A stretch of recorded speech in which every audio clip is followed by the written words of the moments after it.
இன்று நத்தார் பண்டிகையாகும். இயேசு பாலகன் பிறந்த நாளாக இது கருதப்படுகின்றது.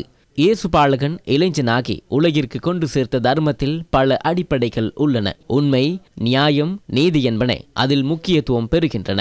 அன்றிருந்த ஆட்சியாளர்கள் மற்றும் மோசடி வர்த்தக பிரிவினர் ஒன்றாக இணைந்து இந்த அடிப்படைகளை எதிர்த்தனர். அதன் காரணத்தினால் இயேசு கிறிஸ்துவை சிலுவையில் வைத்து ஆணி அடிப்பதற்கு அவர்கள் சூழ்ச்சி செய்தனர். எமது நாட்டில் அண்மைய வரலாற்றில் உண்மையை சிலுவையில் வைத்து ஆணி அடிக்க சொல்லிலடங்காத சூழ்ச்சிகளை செய்தனர். ஊடகவியலாளர் ரிச்சர்ட் டி சொய்சாவில் ஆரம்பித்து தாரகி உள்ளிட்ட தமிழ் ஊடகவியலாளர் மற்றும் லசந்த விக்ரமதுங்க வரை இதில் நீண்ட பெயர் பட்டியல் உள்ளது. அவர்கள் தங்களுடைய பேனாவை பொது உண்மைக்காக பயன்படுத்தினர். எந்தளவு அச்சுறுத்தல் விடுக்கப்பட்டாலும் படுகொலை செய்யப்பட்டாலும் உண்மையை வெளிப்படுத்துவதை அவர்கள் நிறுத்தவில்லை. கடந்த 2 தசாப்த காலமாக மிக பாரிய நிதி குற்றச்செயல்களை செய்தமை தொடர்பிலான தகவல்கள் மறைக்கப்பட்டன. தற்போதைய அரசாங்கத்தின் கீழ் அவ்வாறான தகவல்கள் அம்பலப்படுத்தப்படுகின்றன.